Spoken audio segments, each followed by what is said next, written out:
Welcome to Electrified. It's your host, Dylan Loomis.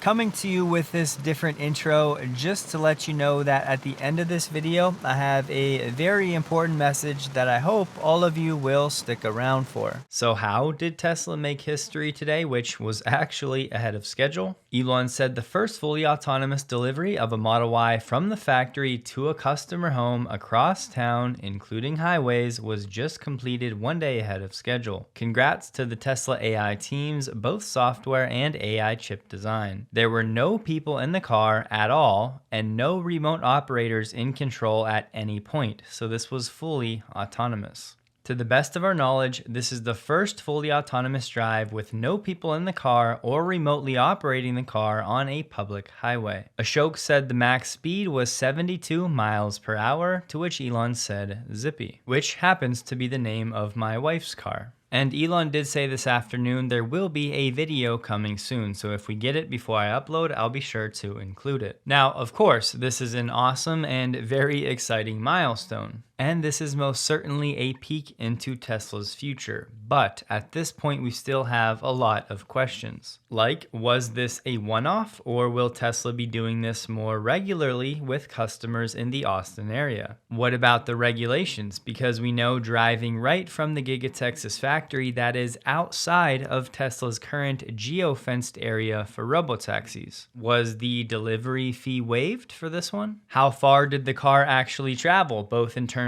of miles and time? How complex was this drive? How many turns were there? Which is a popular question right now because Halter said his robotaxi seemingly did not want to make a left turn, so it took a right turn and then did a U-turn. But did you know that UPS actually favors right-hand turns at all times? Unless, of course, a left turn is unavoidable. And they said this avoids emissions equivalent to over 20,000 passenger cars. And they actually have software to manage this. UPS also created its own maps for this, saying we can differentiate more important left-hand turns from unimportant ones. They said a lot of individual drivers felt the new routing software was making their trips longer, but they were later proven wrong. And part of that is because to make a left turn, sometimes you have to sit idle for longer. Now, is Tesla actually doing something like this? For me, I think it's way too early to tell, but something to keep an eye on.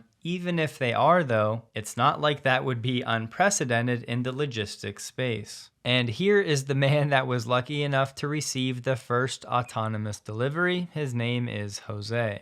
Jose said Tesla called me on Tuesday and asked if I wanted to be the first customer to receive the car autonomously. Very random, did not expect it at all, and of course I said yes. Also, I am not affiliated with Tesla at all, just a regular customer, and the car is the same as the other models. And if you ask me, this all makes the story even more impressive because it's not like it was some pre-planned thing with a Tesla employee, just a regular customer. So shout out to the Tesla AI team and everybody that was involved in getting Tesla to this point. And I keep saying it's going to take a bit more time, but it really feels like we are at a very serious inflection point when it comes to transportation. Now, before everybody goes crazy and says that Tesla's going to expand the geofence in Austin soon and include highways, I'd still be cautious because remember, there is a liability difference between something going wrong with an empty car and something going wrong with a passenger in the back seat. But we've known all along FSD does indeed work on the highway and is capable of going anywhere, so this was always going to be a liability management game for Tesla as they scale. And if this isn't a one-off, how far is Tesla willing to send these autonomous deliveries from the factory? So even if this does turn out to just be a one-off meant to demonstrate what Tesla's capable of, it would still be a historic moment and the first time this has been done. But if we learn that Tesla is going to start doing this with more frequency, first now in Austin and eventually from Fremont, then that might actually be able to change the narrative. So look, I really don't don't want to downplay this at all because it is an impressive achievement, but the way I see it, at least until we get more information on Tesla's plans with this whole thing, it's the Robotaxi network and the scale of that expansion that matters far more for Tesla long term. Because frankly, these autonomous deliveries would take a long time to scale to a meaningful part of Tesla's business. As it is now, crossing state lines, charging, and weather are all challenges that Tesla would need to overcome. And with each state having its own rules, it just seems like a logistical quagmire to deal with all of that. A few years from now, that could all be different, but for the next 12 months, as cool as this is, I don't think it's going to have a meaningful impact on Tesla's business model. But is it encouraging for Tesla's ability to scale the Robotaxi network?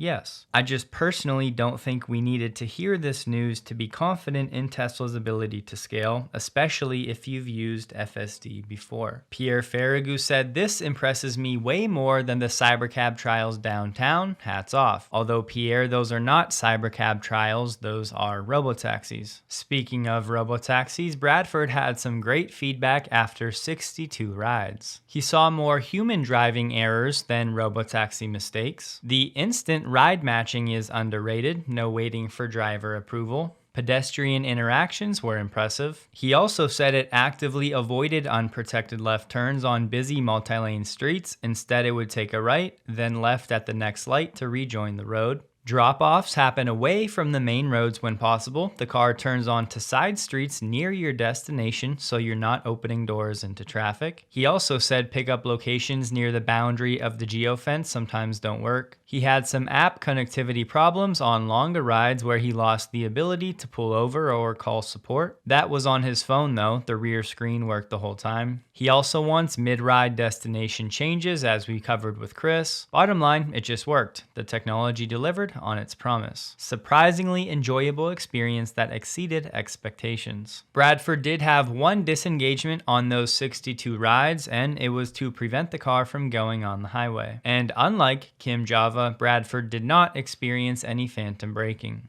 Dave Lee shared a video over an hour long with Emmett Peppers, and as you can see right here, the Robotaxi was actually driving in the rain. So it's not if there's any rain the service will be shut down, it's just if it gets to a certain point. So clearly these Robotaxis will work in some rain conditions, just not all of them yet. I thought this highlight was pretty nice. Watch as Dave's Robotaxi stops for this pedestrian when it didn't need to, it was just being overly polite.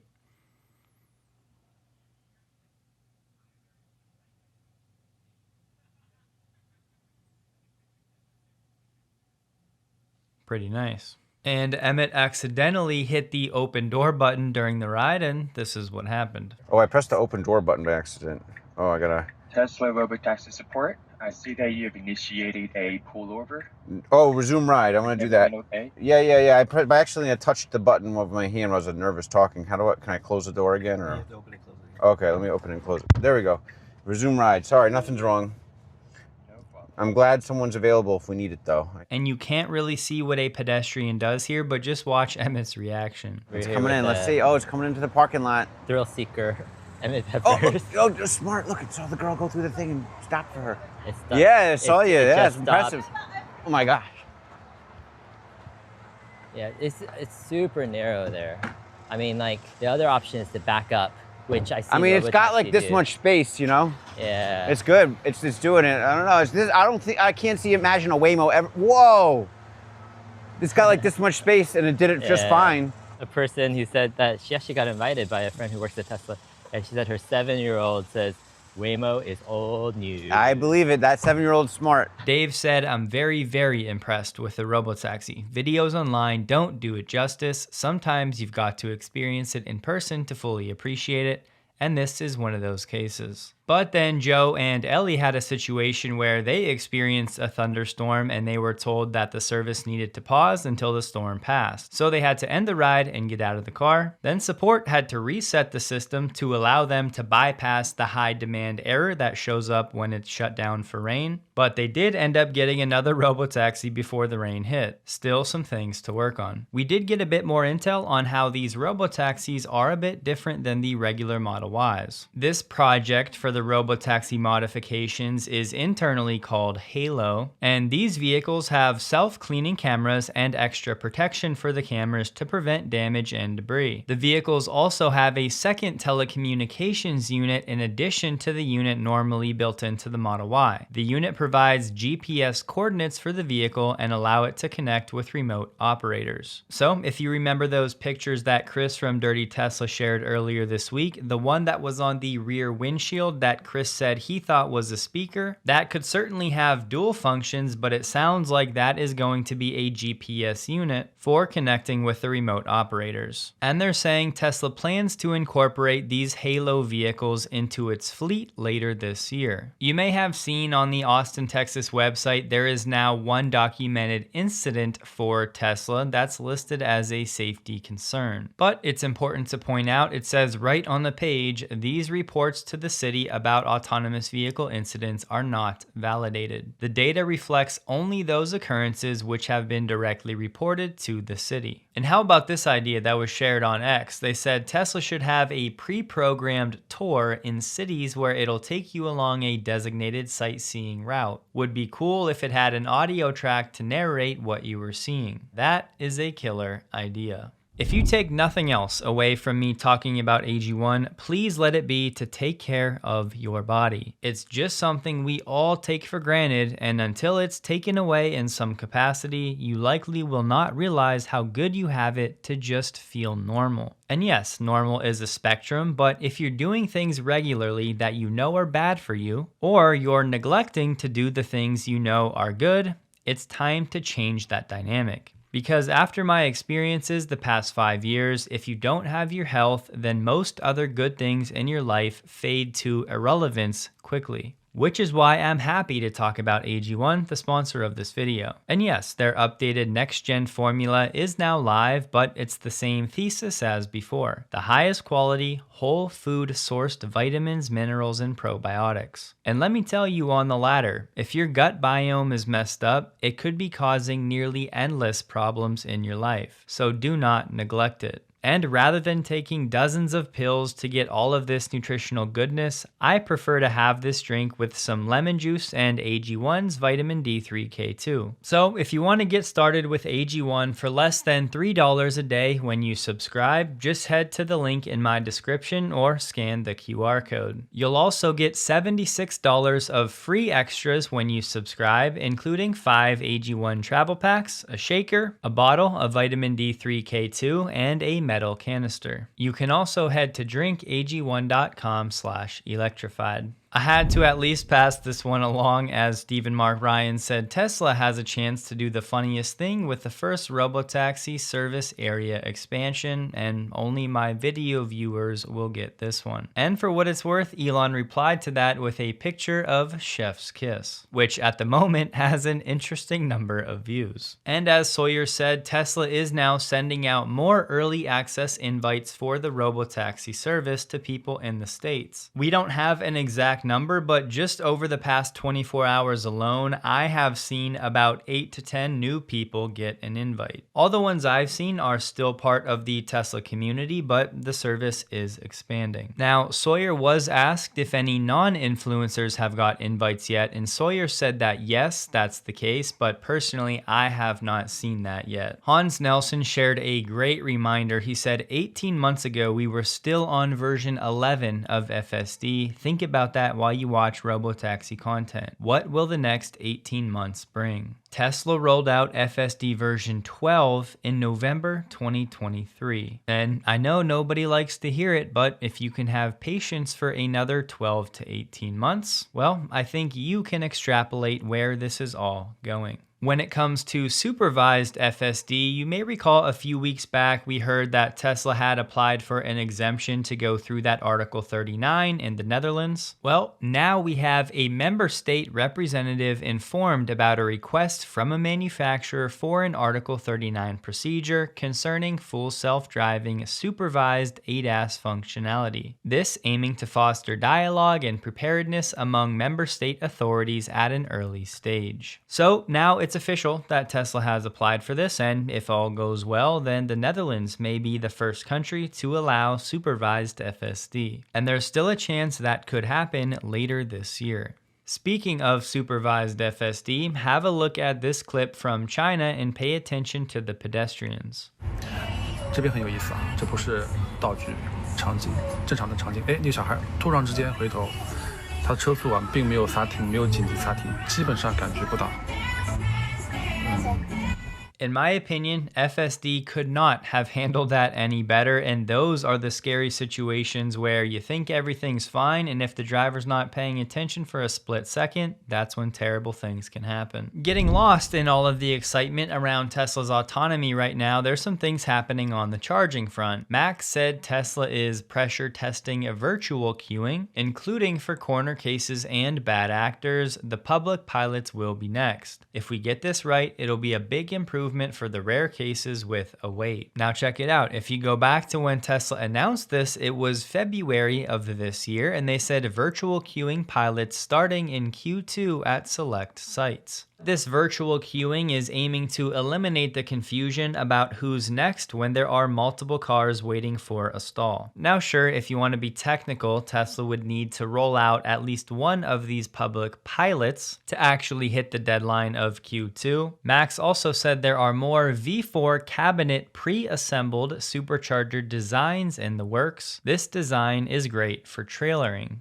And this is what Max was sharing, which was a true V4 system that is also prefabricated. The word is there have been some permits filed for this new design. And as you can see on the diagram, this has a V4 supercharger cabinet pre-installed, which will finally unlock these faster speeds of the V4 posts. And Tesla said their 70,000th global supercharger post just opened in Burleson, Texas. When it comes to supervised FSD approval in Sweden, some more pressure is about to be applied as Sweden's national television is looking to do an interview with one of the folks that's working to get FSD approved in Stockholm. To that, Elon said, "Cool." Redwood Materials put out a new blog post, and they said today we receive over 20 gigawatt hours of batteries annually, which is the equivalent of 250,000 EVs. And I can't stress how important this is to know for all of the haters out there that think these battery packs just go to a landfill.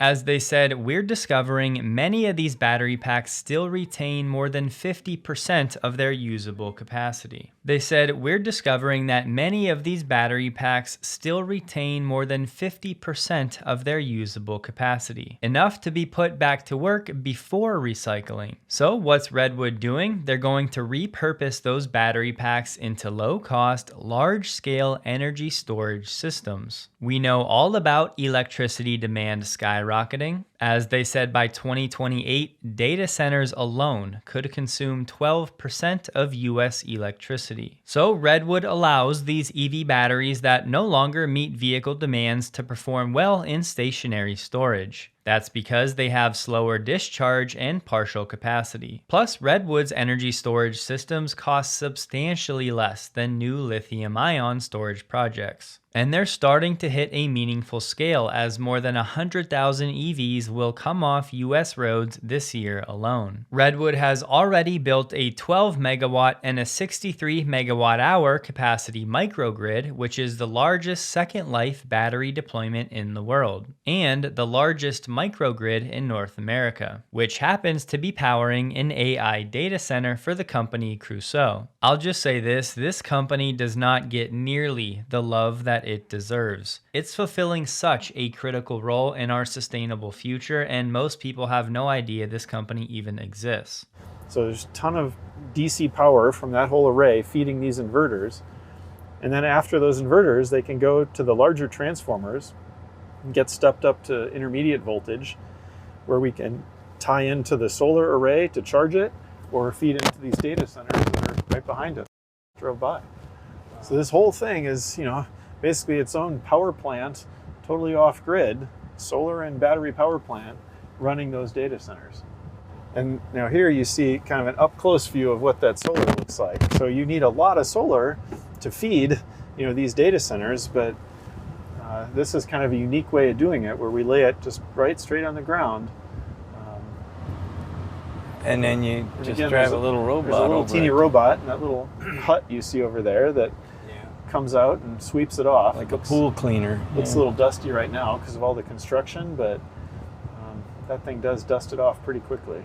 What we do is we kind of build an array that can connect to the batteries and then drop in different batteries as we have them available. If you want more where that came from, Monroe Live had a full 1 hour long video on the subject. I'll have it linked below. There's been some conflicting reporting on the story about Omiyad Afshar's departure from Tesla, who has kind of been known as Elon's right-hand man or secret fixer, if you will, and he has been with the company for some time. Some outlets are saying he was fired, others are saying he stepped down. All I know for sure is that in these situations, more often than not, we are not ever going to know the real truth of what's actually going on. We talked about how he played a big role in the construction of Giga Texas, but then things got a bit dicey as he was supposedly behind that special glass purchase. Most recently, Omiyad was in charge of sales and manufacturing operations in North America and Europe. I'm not going to dive into this because there's so much conflicting reporting, and as I said, we're just never going to know the truth. Of course, you never like to see key figures at Tesla depart, whether they're fired or step down on their own. But this is certainly not the first time Tesla has lost a key executive, and it's also not going to be the last. But as they say, the world keeps spinning, and this time will be no different.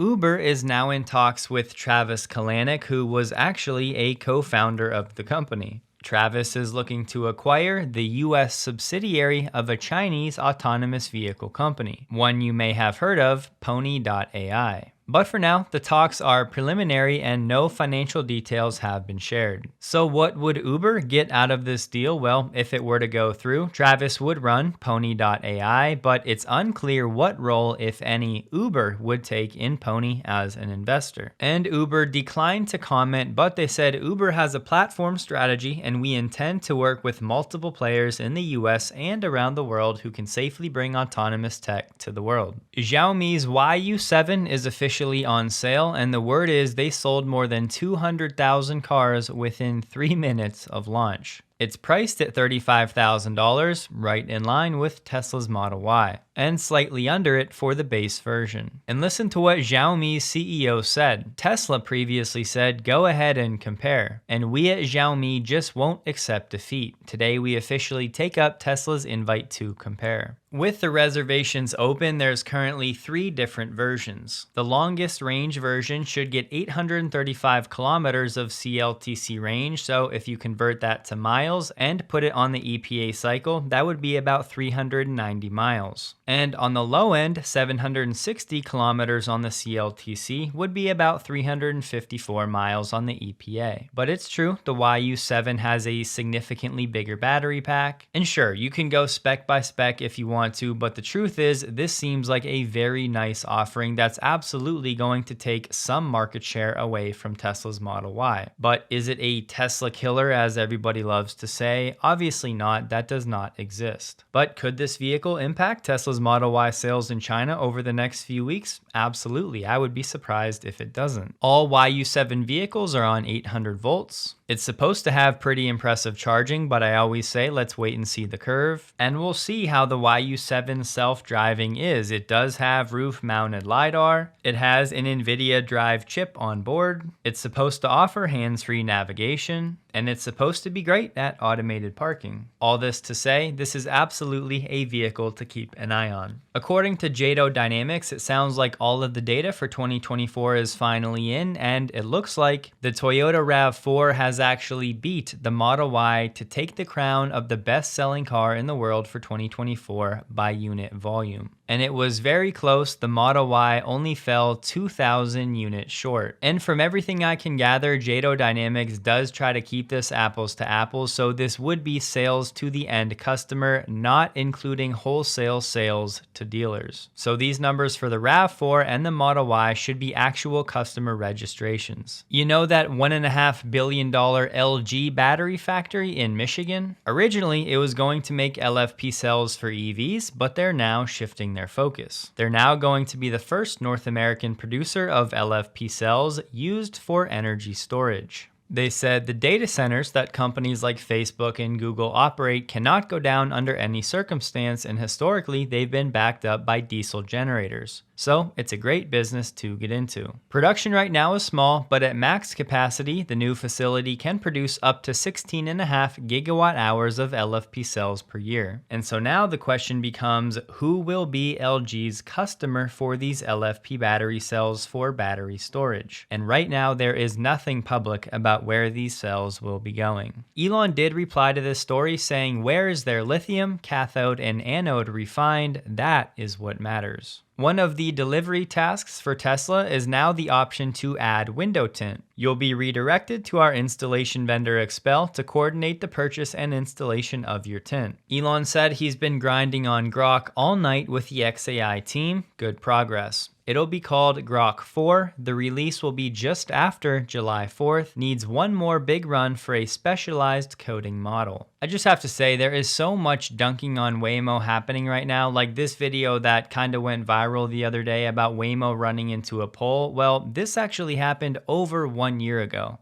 Yet nobody that was sharing this story around seemed to be interested in sharing that context. But look, it's also true that this video clip of a Waymo stuck in the middle of an intersection during its Atlanta rollout was actually recent, from the last 24 hours. So as we've said all along, Waymo and Tesla are going to have hiccups and bumps along the road as these autonomous vehicles scale. Just don't forget, humans have all kinds of problems themselves. Now, for this ever important message, I just wanted to take a quick moment to sincerely thank all of you who have ever interacted with a sponsor of Electrified. I really need to make it clear how important and how much of a difference that support actually means to allowing me to continue to do Electrified at the level that I do.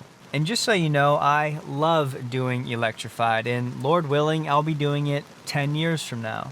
But it's just a fact that if I didn't have the select group of you that does actually try out these sponsors and engage with them, if I had to rely on AdSense alone, I'm not sure how much time I could realistically dedicate to Electrified. So I just want you all to know how much of a difference you really are making. And again, hopefully with some of these sponsors, you're actually getting value in your life. That is the ultimate goal. But that support means so much more to Ashley and I than I think you guys will know. And I know there's a lot of people that roll their eyes every time they see a sponsored segment, and I get it. But I just really need you guys to know that your support in that way does not go overlooked. It is not taken lightly, and we cannot thank you enough. It really does mean more than you guys know, so sincerely, from the bottom of my heart, and I know from the bottom of Ashley's too, we both just want to thank you for supporting Electrified in that way. Tesla stock closed the day at $323.63, down 0.66%, while the NDX was up 0.39%. The volume was 23% below the average. Don't forget, check out AG1 Next Gen, linked below for those interested. Hope you guys have a safe and wonderful weekend. Please like the video. If you did, you can find me on X, linked below. And a huge thank you to all of my Patreon supporters.